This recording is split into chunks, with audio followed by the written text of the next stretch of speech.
ഇന്ന് നമുക്കൊരു ദിവാലി ഗിഫ്റ്റ് പൊട്ടിച്ചാലോ?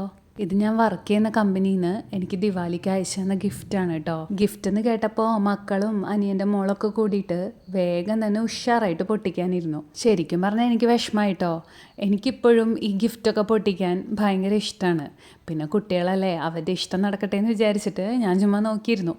ദാ വന്നു ദിവാലി വിഷസൊക്കെ ഉള്ള മെയിൻ പെട്ടി. സത്യം പറഞ്ഞാൽ ഇതിൻ്റെ അകത്ത് എന്താണെന്ന് എനിക്കറിയാം കേട്ടോ. കാരണം എൻ്റെ കൊളീഗ്സിനൊക്കെ ഇന്നലെ തന്നെ കിട്ടിയിട്ട് അവരതിൻ്റെ വീഡിയോസും ഫോട്ടോസൊക്കെ അയച്ചിട്ടുണ്ടായിരുന്നു. എനിക്കിതിവിടെ നിന്ന് കിട്ടിയപ്പോഴേക്കും കുറച്ച് ലേറ്റായിപ്പോയി.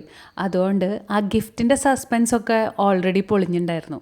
ഇതാ തുറന്നപ്പോൾ തന്നെ ദിവാലി വിഷസ് കിട്ടി. പക്ഷെ അതിനേക്കാളും മുൻപ് സുഗന്ധമായിട്ട് ഈ സെൻറ്റഡ് ഡ്രൈ ഫ്ലവേഴ്സിൻ്റെ മണം എത്തിയിട്ടുണ്ടായിരുന്നു കേട്ടോ. പിന്നെ അടിപൊളി റോസ്റ്റഡ് നട്ട്സും ചെറിയ ബിസ്ക്കറ്റ്സും ഒക്കെ ഉണ്ടായിരുന്നു അതിൻ്റെ അകത്ത്.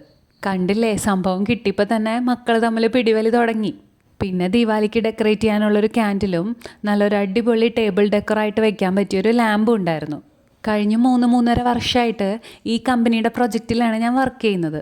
അതുകൊണ്ട് തന്നെ ഇപ്പം 3 ദിവാലികളിലായിട്ട് എനിക്ക് ഗിഫ്റ്റും കിട്ടുന്നുണ്ട്. ഇതുവരെ കിട്ടിയതൊക്കെയും നല്ല അടിപൊളി ഗിഫ്റ്റ് തന്നെയായിരുന്നു കേട്ടോ. ഈ ലാമ്പും എനിക്ക് നല്ല ഇഷ്ടമായി. നല്ല വൈറ്റ് കളറൊക്കെ ആയിട്ട് 3 മോഡിൽ കത്തിക്കാൻ പറ്റിയ നല്ല എസ്തെറ്റിക് ലാമ്പ്. അങ്ങനെ ഗിഫ്റ്റ് പൊട്ടിക്കൽ കഴിഞ്ഞ് സഭ പിരിച്ചു വിട്ടു.